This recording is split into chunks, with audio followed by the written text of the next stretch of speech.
Hello there, welcome to another episode of Jeddah Workshop's tutorial videos. Here we're going to make Kanan Jarrus's blind mask from Star Wars Rebels.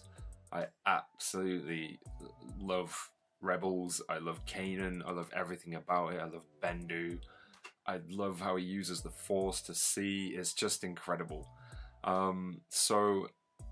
I've seen a few models out there and I didn't think they were very good, so I wanted to make mine a little bit more realistic. So instead of just a one-piece, printed thing, I wanted to make it a two-part model. So you have the front blast shield and the wooden section behind it as well, and the two little silver bolts that go in the sides there.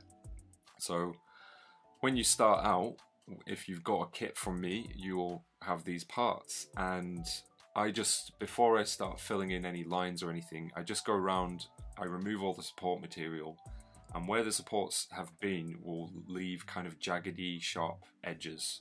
It's just because they're sort of perforation lines and you just peel them off, and it's just little bits of stray plastic, but it can be very sharp, so be careful, you don't want to cut yourself. I just go around the edges with a file, sand them all down, get rid of them, make them nice and neat. It obviously makes it safer, but it also makes it easier for the smoothing process. Now, you may have seen this method on my other videos. I use UV 3D printer resin, and I put it in my air compressor and I spray it because it's so much faster. And then I use a little 6-watt UV light, which is 405 nm wavelength, and that cures the resin in seconds. It's so much faster. If you are going to use this method, whether it's by sponge or certainly if you are using it out of an air gun, please do wear a respirator, have good ventilation. You know, I have the door wide open and I have a fan going, I have my mask on. It can be very, very toxic, you don't want to breathe it in. But yeah, this method is absolutely brilliant for filling because it's just so quick. You don't have to wait, overnight for anything to dry. I do apologize for my nakedness here again. I made this helmet first in summer. It was extremely hot. So yeah, naked helmet building. But go over your parts. I just do 3 or 4 layers. On the wood, I think I actually only do about 2 layers. Because it's only the very edges that need filling, the front, obviously the side edges, but the front edges of the mask. And on the blast shield part, I actually do a few more layers. I think I do about 5, just because it's a curved piece. It's prone to, you can fill it and then sand it down, and then you can see almost the infill pattern just because it's spherical. So I do a couple more layers on that. And once it's all cured and filled and sanded, I sand from 60 grit down to 600 grit, and I do it all in one sitting. That's why I put enough UV resin on to do that. I can sand it from a harsh grit right down to a 600 fine grit, and then you want to spray it with some primer spray, and then get spraying your colors. So this is kind of like it's almost like a pine wood spray paint color that I use for the wood section. I do it 2 tones, so I do a base coat of this brighter one, and then I go over it with a sort of darker brown, but I spray it really finely and from about 1 meter away, and it just gives a bit of texture to it. Then you spray your blast shield. If you're going to be doing the weathering, then you want to spray it metallic chrome underneath first. Obviously, dingbat here, I completely forgot about that part. I just sprayed it green and went, hey, how am I going to do the weathering? Make sure it's nice and dry before you do both sides. Okay, so once you have actually done it in the right order, like me, you do your chrome base layer, and then you want to grab some liquid latex and just grab a paintbrush and go around where all the scratches are, because what we're going to do is paint, once the latex is dried, we're going to paint the green over it, and then we're going to peel the liquid latex off, and that is going to retain the chrome underneath it. Up here for thinking, down here for dancing. I just use a reference image from Google for the patterning. You can dry the latex faster with a heat gun, but just don't go crazy with it because it will melt the plastic. You know, 5-10 seconds max. I then spray over everything with the green, and it's up to you here because this is my first build. So I did the chrome for the battle damage, and then I painted the J guys in white, but one of my customers, Scott, actually just did the whole thing with metallic, the J guys in metallic as well, as if they'd been scratched in. So, and I really liked that. So now what I do is I liquid latex the J guy patterning, you know, at this stage, rather than paint it on. But it's completely up to you. It's quite hard to tell from the images and from the show whether it is metallic or painted on. But completely up to you. But look at that. It's so satisfying peeling off liquid latex and getting it right. Also, I do everything, because I've built so many of these now. It's a really big seller of mine on Etsy. I do everything by hand. But as this was my first build and I'm quite OCD, I wanted to get it absolutely right. So I actually stenciled it and drew out the J guys first. Again, entirely up to you, however you want to work. I just like to be accurate, and I like to test things out and experiment like the first time I do them. And obviously you just get better each time you do it, and it gets easier and faster. But if you're doing it this way, then you want a nice sharp craft knife and just cut around all those lines.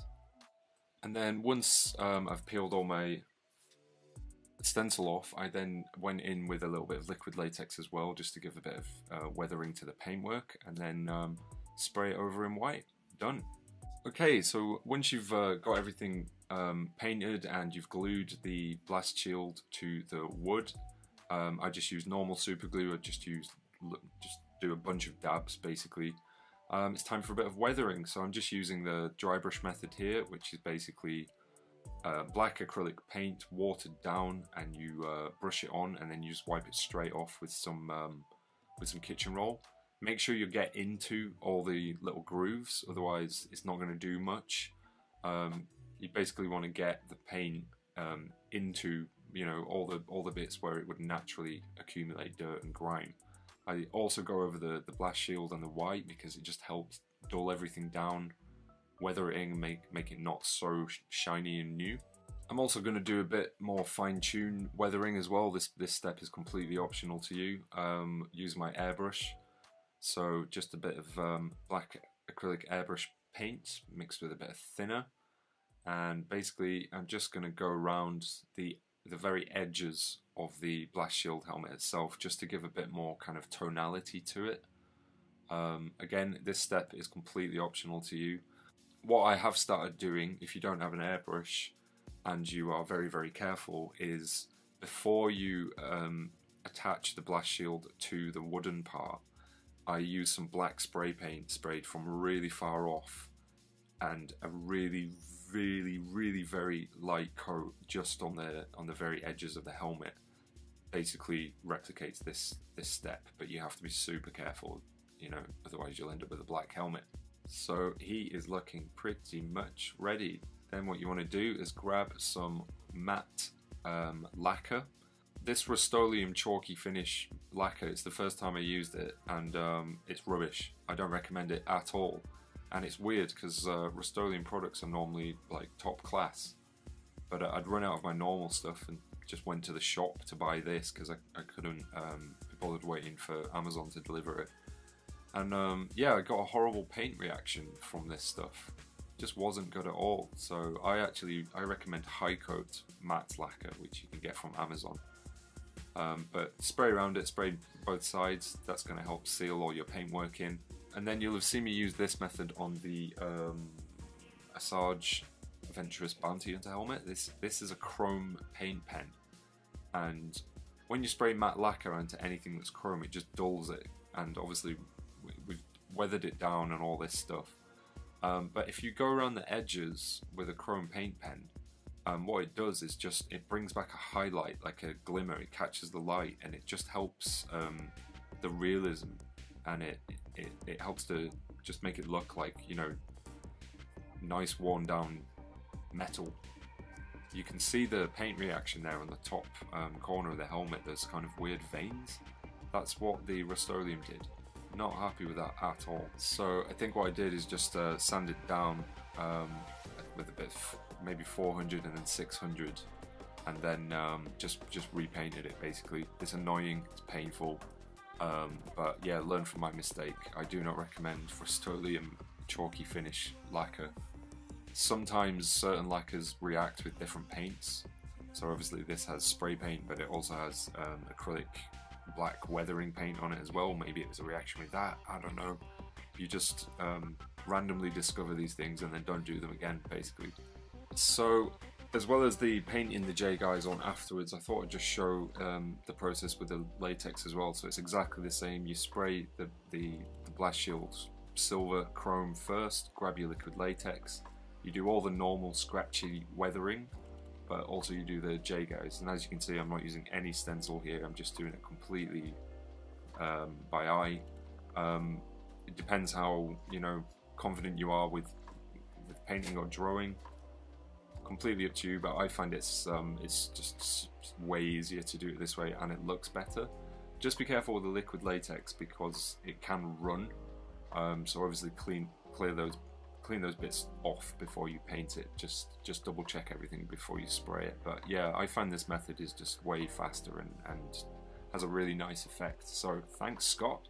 And then once you're done, give it a spray. So I used 94 paints. That is called an Amazonian green.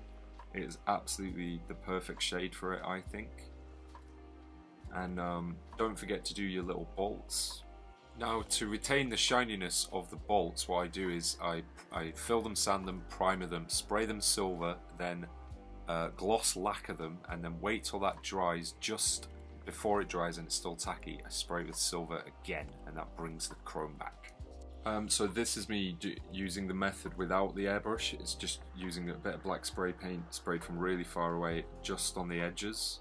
I know this all looks dark, but the green is still wet, so everything's still drying and it's quite dark lighting. But yeah, if you're really careful, it gives exactly the same effect. And if you just spray the edges, it just gives that nice tonality shape to it. And I occasionally spray a little bit of chrome from far off as well to give that kind of metallic, worn look.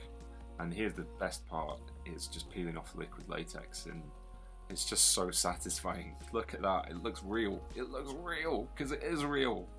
And there you go, all done, beautiful. I then use just some elastic band. I think this is like 4 or 5 millimeter, you know, stretchy elasticated fabric, string, whatever you want to call it. I get it from Amazon. It's super cheap and it works a treat.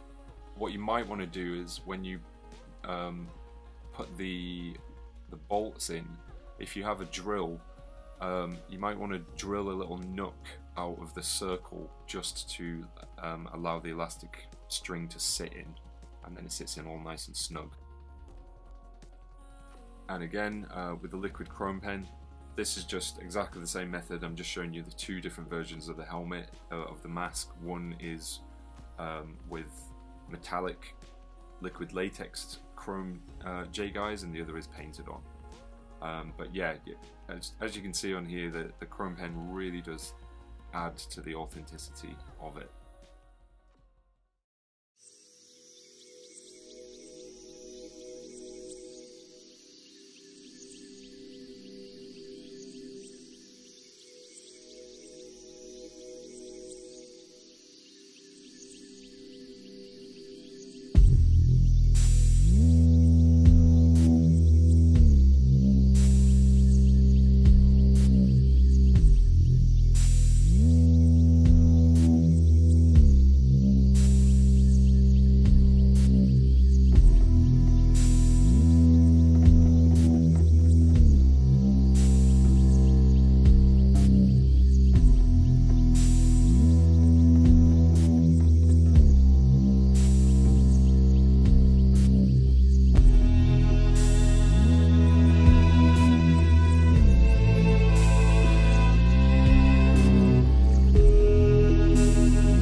I cannot see a thing, and I'm gonna try and not do like that weird squinty face like you're staring at the sun or something.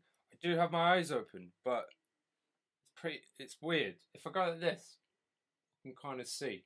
I can see down here, so if I walk, you know, if you get this and you walk around a convention, you're not going to hit any kids. You're not going to step on anyone. You may walk into a Chewbacca. I hope you enjoyed that build video. Nice, easy one for you. It's a really simple build, but a nice one to add to the collection, I think. I'm really proud of this one. This particular one is for a customer, so it's a little bit too big for me. That's why it might look a bit oversized. I have a really small pea head. Yeah, speaking of collections, just before I hit record on this video, you can't see it off camera, but I have boxes and boxes of Star Wars stuff everywhere, and one just fell off and everything went everywhere, and I'm like, I didn't even look TIE Fighters. What's this? Oh, I didn't even know I had this. Vintage speeder bike, boxed. Nice. Ooh, snow speeder. Yeah, I've got too much stuff. As you can see, I've got helmets everywhere. I've got Star Wars stuff everywhere. I can't even play with it. I want to play with my action figures, and I can't, and it's really annoying. I also can't put any more printers in my print room because I'm out of room. And if you'd like to help me out with that, I have found a really, really, really beautiful space, and I really want to move in there. And expand, get more printers, and just go all at it, full on production. If you want to help me out, head on over to patreon.com Jedi Workshop and see if there's anything that floats your boat.